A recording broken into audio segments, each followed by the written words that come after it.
Hello students, very good morning.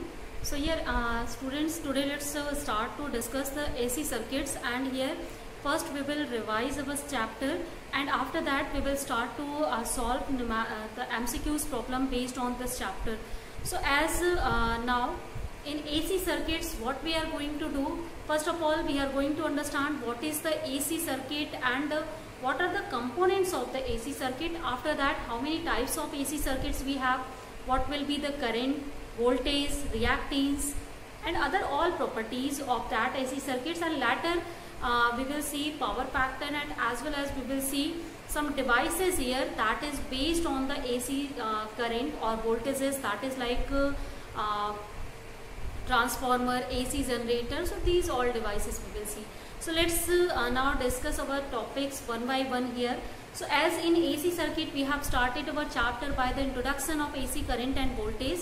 So like in chapter 3 you have studied about the current, electricity, there the introduction of current you had, but that current was steady or that has a constant value. So whenever current will start to vary with time, then that time the current is known as AC current.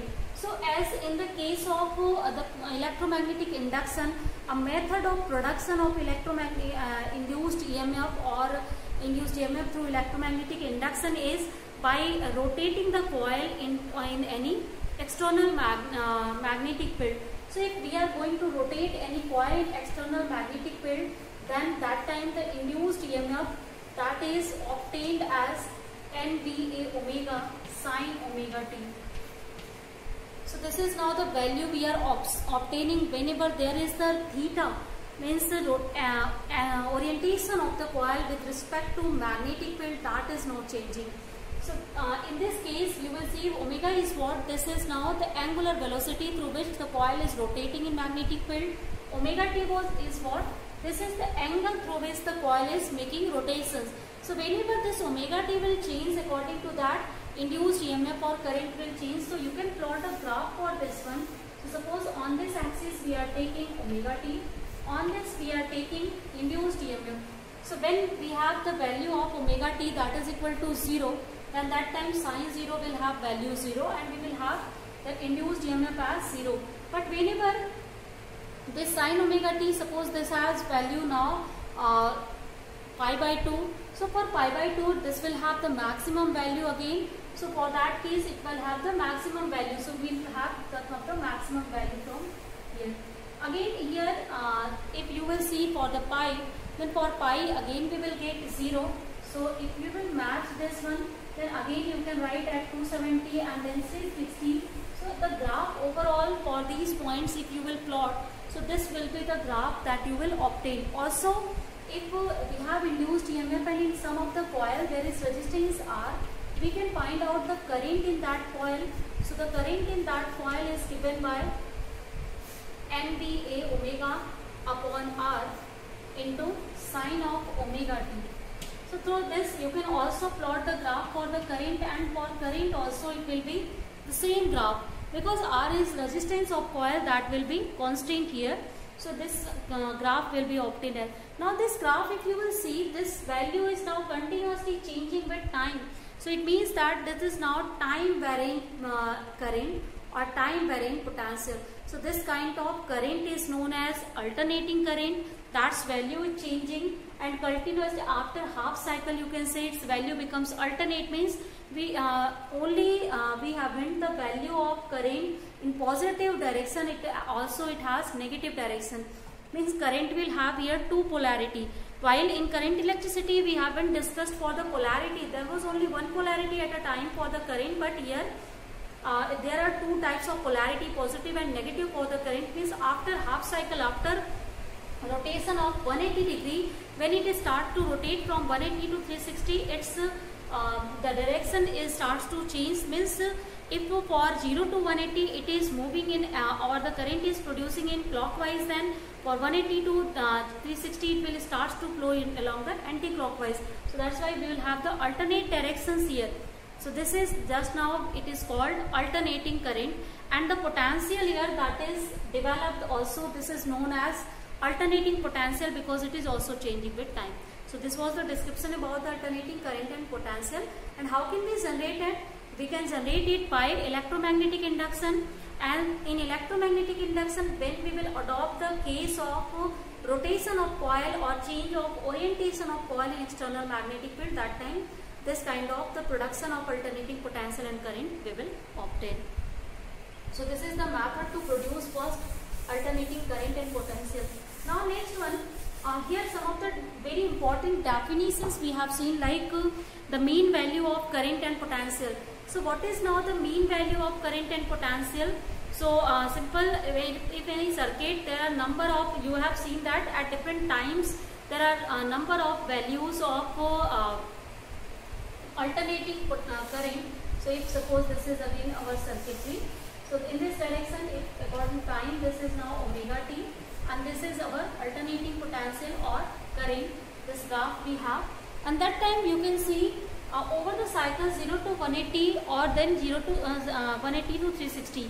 If you will find out mean of this whole current, then at every place of this half cycle will be cancelled out this one. This is the overall average of the current over a one complete cycle. Complete cycle means whenever it will return to its initial position, again its motion will start like this one. Means when after rotating from 0 to 360, it will again return to its original position. Again it will start to rotate 0 to 360 and it will give same type of graph. So for one complete rotation, if you will see its mean value of current or potential over the complete cycle, that will be 0, because half cycle for which it is flowing in a positive half direction, then for other half cycle it is flowing in negative. And if you will take their addition and then take their mean with direction, then that time it will be cancelled out and it will be 0.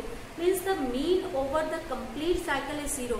So we can find out the mean of the cycle only for half cycle, means 0 to 180 you can find out, or 180 to 360 degree you can find out its mean now. So for the mean you have to only take half cycle to find out this mean. Now if next one you will see what is the peak value of the alternating current. So peak value of alternating current or potential is what? It is defined as the maximum possible value of the alternating current or potential here. So it means that in our circuit, whatever the maximum value of current or potential will be, that is peak current or potential.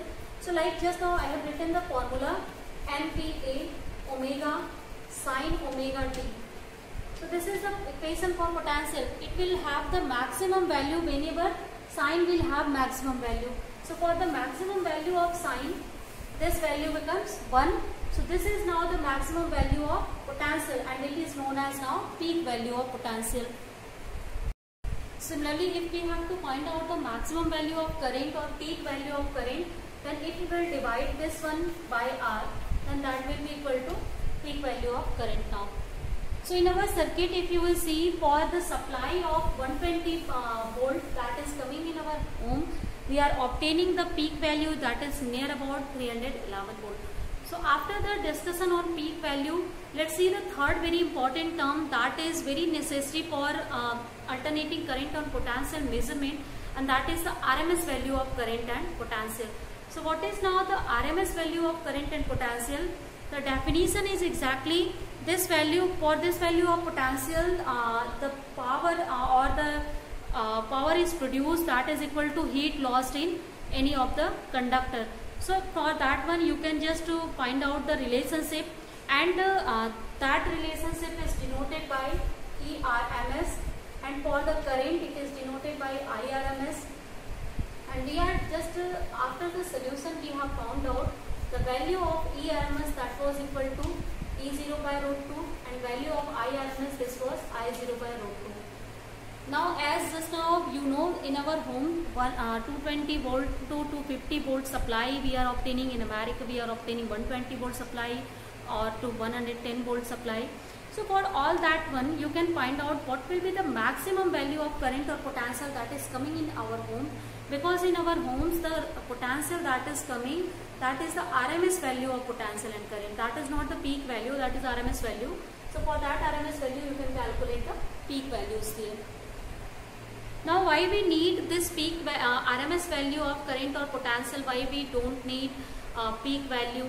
Like in current electricity, the devices we have used, galvanometer we have used for the detection or measurement of current.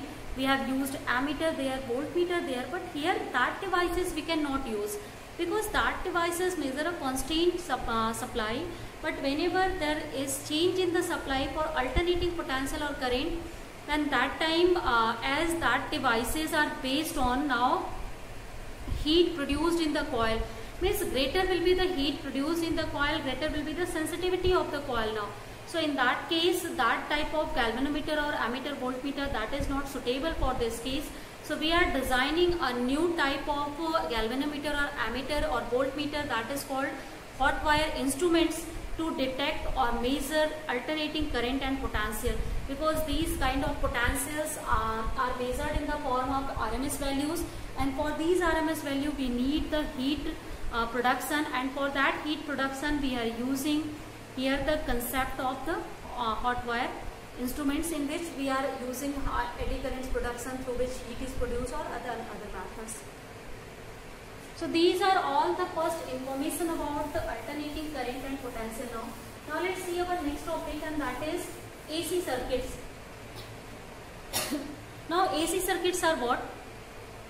AC circuits are those kind of circuit in which we are using major three components like resistance, capacitance and inductance, and their combinations, if we are joining them by any of the supply, then that time what is the value of current or potential, that will be alternating current or potential. So how can we now, it means that how can we design AC circuits, that we are going to study. So to design the AC circuits, our first method is, in our circuitry, if we are using only resistance, the first possibility. Second possibility, in our circuit we can use only capacitance, and in third possibility we can use only inductance. So here three types of first circuits possible, that for individual components here we have three kind of components, R, C and L, and if we are joining them by any of the supply, so suppose this is now our resistance of R value, and we are going to just connect it by some AC supply here. So if we will connect them by AC supply, then some of the current will start to flow through this one, and due to this current here, a potential drop will occur, and that potential drop, if it is denoted by VR, then according to Ohm's law this will be equal to I into R here. And if here suppose current is E0 sin omega t, NBA omega, that was the maximum value, so I have represented that by E0. So you can represent the alternating source that you have used by this one, and this is our first circuit. Similarly for capacitance, if you are going to join the capacitor, and that time again you are using some of the AC source here, and that AC source has again same potential E0 sin omega t, and now if this capacitor has capacitance C, then due to the current that is flowing, a potential drop will occur here, and that potential drop can be measured by Vc, and according to Ohm's law we can write it I into chi C. Here what is now chi C? Chi C is called, that is reactance of capacitive circuit, means just like it is the resistance offered by any of the coil, the resistance offered by the capacitor, that is called reactance of the capacitive circuit. Now let's see now inductive circuit. So for inductive circuit, what we are doing, again we are using a coil here. That coil has inductance L, and we are connecting it by some of the alternating source. So this will be again E is equal to E0 sin omega t, and if I current is flowing, then there will be a potential drop across this one. So that potential drop can be written as I into chi L. So these are now three circuits, individual circuits that we are studying. Now in these individual circuits you can see what will be the direction of potential and current. So for that one we have studied a next case, that was called phasor diagram. So phasor diagram is now what? That is a diagram in which we are taking current and potential as the rotating vectors, means that value is changing, and that kind of vectors we are taking, and with the help of that vector we are just seeing the directions of current and potential. So like in first case, if you will just make the phasor diagram. So for phasor diagram, this is now our plane, And if current, that you will see, this is now I current and this is our VR value. And you can find out the value of current and potential by using this concept here. Because this source is applied here, so E should be equal to VR in equilibrium condition. Similarly, this E should be equal to VC. This E should be equal to now VL. So for this one, you can find out what is the value of current from here. So the value of current here, in this case, it will be equal to IR, and this is now E0 sine of omega t. And again, I can be written as E0 by R, and E0 by R is I0, and this is sine omega t. Similarly, for the second one, if you will find out here, this is the I chi c. So if you will just solve, then I is obtained as E upon chi c sine of omega t. But in this case, what the condition we will see. Now for these two cases, if you will find out the current that is flowing inside the capacitor or this inductor. So for inductor, as you know, the potential generated here, that is represented by minus L di by dt. Pi current is flowing and that is changing with time, and L is inductance, and this is the potential generated here, that is equal to VL, and this is now equal to E0 of sine omega t. And now if you will solve it and you will find out the value of I. So value of I for this case is obtained as I is equal to I0, and that I0 into sine of omega t minus of pi by 2. Means here what is the, in this equation that is containing, means this equation is showing the current is now started to lag behind the potential by pi by 2 phase. So it will be always behind the potential. But in case of capacitor, if you will find out now this value, how can you find out the current? So for this one, as you know, this current is calculated by dq by dt. And as you know, Q is given by C into V. So by just writing this one and by solving, you can find out the value of I in this case. And that value of I is obtained as again I0 sine of omega t plus pi by 2. So as the long derivations we have done in our classes, so that's why here the short description I am giving. So this one, you can see in capacitive circuit, the current is now started to lead the potential here. So these are all three cases, individual cases in which whenever we have only resistive circuit, there is no phase difference between current and potential. In the case of capacitive and inductive circuit, there are phase difference of pi by 2, and in case of L, the current is lagging, and in case of C, current is leading here. Now let's see the phasor diagram of all.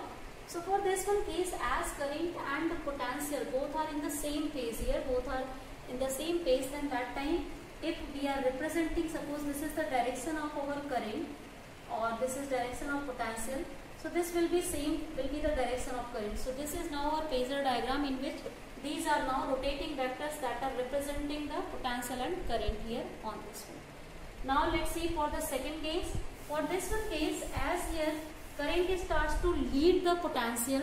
So in this case, if we will draw the phasor diagram, suppose this is now the direction of our. Now for the this case, as here our current is now leading the potential by pi by 2. So if you will see, this is now suppose the pi by 2 angle here. This is our pi by 2 angle between these two vectors. So this will be the vector for I. So this is now rotating vector for I. And one more thing, why I am making this length of the vector smaller than this one, because I is equal to, you know, that is E by R. So that time I will be always less than the potential. So its vector length that will be less than the vector length of the potential here. So this is now the phasor diagram for capacitive circuit. Now let's see the phasor diagram for our inductive circuit here. Now for our inductive circuit, if you will see the phasor diagram again. So for this one, as current is now lagging behind the potential. So if suppose this is our direction of potential now. So this is direction of E. So its 90 degree angle will be this one. So this is 90 degree. This is now the direction of current. So this is our phasor diagram for the third one, and that is for the inductive circuit. So these are all three circuits that are basic circuits that you have to know, and we have studied about this one. So let's see now the next one case here. In next one AC circuit, what we have done, we have just seen the combination of these components now. Means in our AC circuit we can also design them by using two of the components. So we have total three components, L, C and R. We can make the combination of any two here. So first combination that is possible, and that one is suppose LR circuit. The second one here, the combination that is possible, that is CR circuit, and the third one that is possible, this is now LC circuit. So there are three combinations that and for these three combinations we will have three types of AC circuits like LR circuit, CR circuit and LC circuit. So let's see again for all these, how can we just make the circuit and what will be the current and what will be phasor diagram basically.